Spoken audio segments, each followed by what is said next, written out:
Aquí estamos, bueno, para hablar un tema de chicas, ¿no? De chicas. Los ciclos menstruales, que son un proceso natural en la vida de cualquier mujer, pero los cambios que suceden durante estos ciclos en cada una de nosotras son muy particulares, porque no solo determinan nuestra fertilidad, también predisponen nuestro nivel de energía y el estado de ánimo. Sobre este tema tan importante vamos a conversar hoy en Salud al Día. Así es, pues cada una de nosotras vive un proceso muy individual cada mes que está vinculado a nuestro ciclo menstrual, y para respondernos todas las dudas, porque ya nosotras le caímos a muchas preguntas y definitivamente todos somos muy distintas, nos acompaña la ginecobstetra Adriana Fleitas. Bienvenida, doctora, ¿cómo está? Muchas gracias. Qué placer tenerla por acá, y bueno, para responder todas estas preguntas que tenemos, porque de verdad el ciclo menstrual es un tema que debemos entender y debemos saber para poder cada mes saber cómo actuar y saber cuándo tenemos que preocuparnos, cuándo no. Y yo quisiera comenzar preguntando qué es la menstruación, o sea, cómo se da cada ciclo, cada mes. Ok. La menstruación, bueno, es un tema que todos dijéramos, bueno, tiene que ser bien entendido porque todo el mundo tiene la menstruación y hay demasiados mitos alrededor de esto.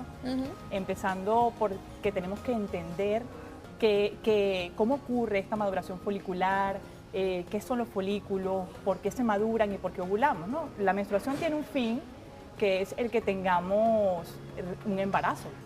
Ovulamos para conseguir un embarazo. Pero más allá de esto, nosotros tenemos que vernos desde la etapa intrauterina, porque resulta que dentro de nuestra barriguita de nuestra mamá, mientras nos estaba gestando, ya tenemos folículos primordiales.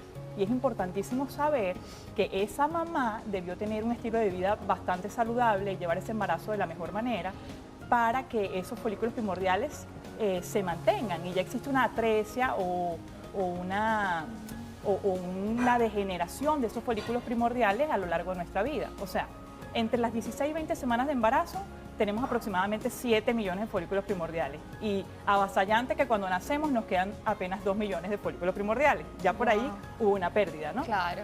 Y cuando llegamos a la pubertad llegamos a tener hasta 500.000. Ok, hubo durante toda la etapa de la infancia, si no somos unos niños bien alimentados, si estamos sometidos a mucho estrés, también todo esto tiene importancia en nuestros ovarios. Claro. O sea, empezar por cuidar esos folículos primordiales es importantísimo, porque no podemos detener esa atresia que ocurre, porque ya es algo que ni siquiera los mecanismos los conocemos, los desconocemos totalmente. No sabemos por qué nos los gastamos, pero en el momento que nos llega la pubertad, que nos desarrollamos, que tenemos la menarquia, que es la primera menstruación, bueno, empezamos a tener un reclutamiento folicular. 3 meses antes nuestros ovarios empiezan a reclutar para generar folículos preantrales, que son unos folículos que tenemos para que uno de ellos domine, que es el que alcanza la mayor cantidad de receptores y es el que va a tener el óvulo que va a ser liberado en ese ciclo menstrual. Wow, qué interesante este tema. Súper Justamente interesante. antes de iniciar, la doctora decía, yo creo que hay muchas personas que teniendo la edad que tienen, ya adultas, ni siquiera sabemos dónde estamos parados con este tema, tanta desinformación, ¿no? Ahora bien, escuchando esto, quiero que hablemos un poco acerca de los principales factores en los que influyen en los cambios que ocurren menstruales, ¿no? A lo largo de nuestra vida como mujer. Claro. Parece trillado, pero es bastante importante la alimentación, llevar un estilo saludable, el estrés, dormir bien, porque todas las situaciones de estrés generan un proceso inflamatorio sistémico, que ese proceso inflamatorio afecta a los ovarios y afecta a este ciclo menstrual. Incluso tenemos pacientes que son regulares en una situación de estrés, wow, no ovulé este mes, nos retrasamos, ¿qué pasó? O se nos adelantó el sangrado, porque un estrés también genera ese tipo de trastornos, ¿no? Porque normalmente manejamos que un ciclo menstrual de una mujer es alrededor de los 28 días, pero todas somos diferentes, todas. Existe una ventana de que una paciente puede tener ciclos de 24 a 35 días y ser totalmente normales. No todas somos ciclos de 28.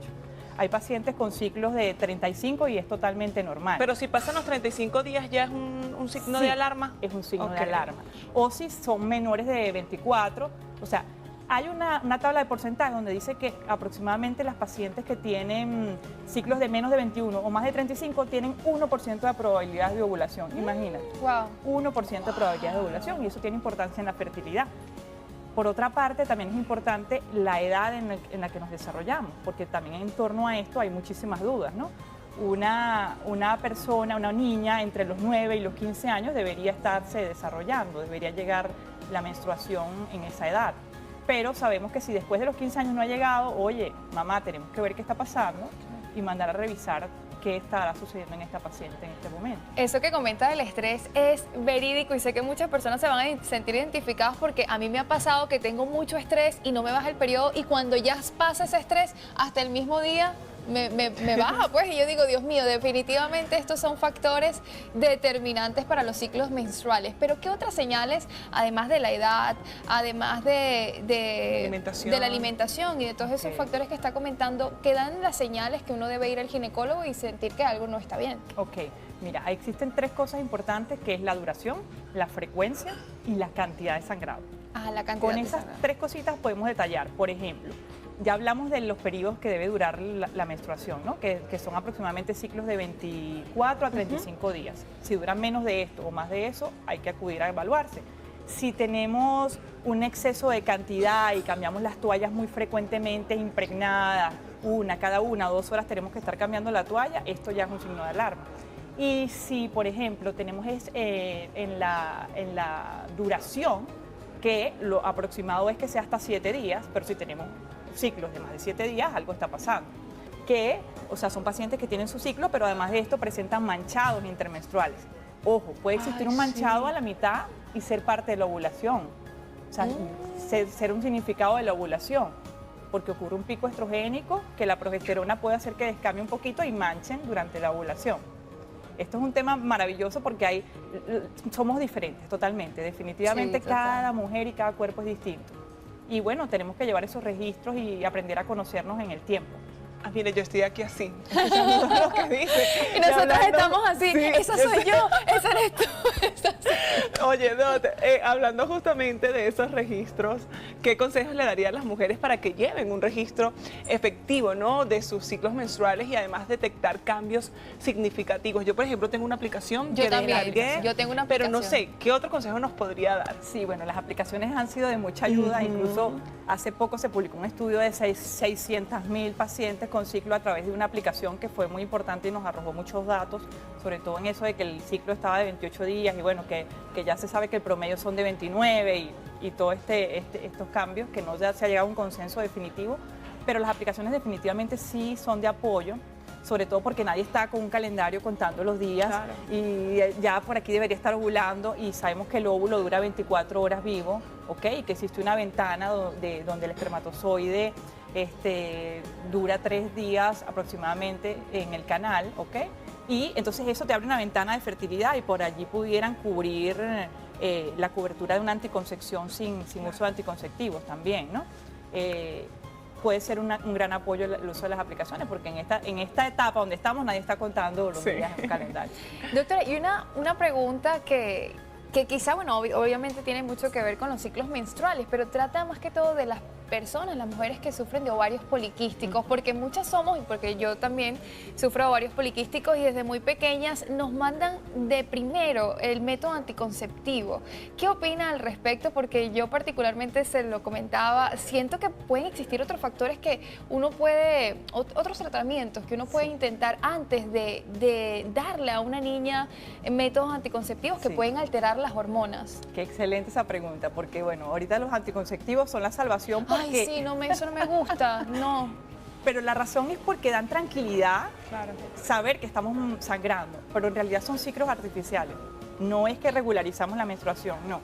Es un ciclo totalmente artificial que la paciente cree que se regularizó, pero en realidad no es así. Realmente el síndrome de ovario poliquístico no es que la regularicemos, se trata con las medidas preventivas de manejo del estrés, alimentación saludable, disminuir los procesos inflamatorios, que ahorita está muy en boga el uso de los probióticos intestinales, porque sabemos que desde el punto de vista intestinal el proceso inflamatorio que tenemos allí nos altera sistémicamente y también afecta la foliculogénesis, la producción de folículos a través del ovario. Y en el síndrome de ovario poliquístico lo que ocurre es que exageramos en el consumo de folículos preantrales. No tenemos una cantidad normal, sino que multiplicamos la cantidad de folículos y nos la gastamos mes a mes. Entonces, en este tipo de pacientes lo que hay es que disminuir el estrés oxidativo con una buena alimentación, ejercicio, un ejercicio intensivo y llevar una vida totalmente sana. Qué importante el tema de la alimentación, de verdad. Muy importante. Doctora, ya para finalizar, el tiempo en televisión ya sabe cómo es, pero quisiera saber también si existe en la experiencia del ciclo menstrual diferencia entre mujeres que han tenido hijos y aquellas que no. Ok, o sea que si hay cambios... Si hay diferencias después de en el esto. ciclo menstrual, sí. Ok, no. Bueno, a lo largo de nuestra vida vamos cambiando. El Ok. hecho de que tengas o no tengas hijos no va a cambiar la Perfecto. atresia que está ocurriendo en los ovarios, ¿no? El gastarnos los folículos. Pero sí, dependiendo mucho de la edad, porque no es lo mismo una mujer que tenga un bebé a los 20, 25 años, cuando sale de ese embarazo, llegan a ciclos normales, pero cuando ya vamos avanzando en edad, nuestros ciclos tienden a volver como a la adolescencia, a prolongarse, a hacerse más largos porque podemos llegar a anovulaciones, porque ya van cambiando nuestros ciclos con la edad.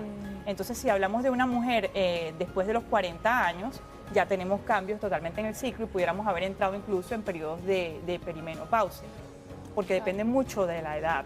Como hemos venido hablando, hablamos de la pubertad, también en la menopausia es importante saber que estos cambios están allí, que tenemos oligomenorreas y que, bueno, pues podemos tener ausencia de ovulaciones en esa etapa. Interesantísimo. Bueno, Súper. doctora, yo creo que se quedaron, incluso no hablamos del implante del implantes. brazo. No, nos faltó mucho, de verdad. Gracias por estar con nosotros, querida. Con mucho gusto. Nos tiene que acompañar nuevamente Sí, para responder con todas mucho estas dudas gusto. que nos quedaron y que muchas personas también le quedaron, pero con la información que nos compartió, créanme que respondimos muchas de esas dudas y yo quisiera que le compartiera a Venezuela y al mundo que nos está viendo sus redes sociales para cualquier consulta. Claro que sí. Bueno, me pueden seguir a través de dra.adrianafleitas o @femimedpiso.be.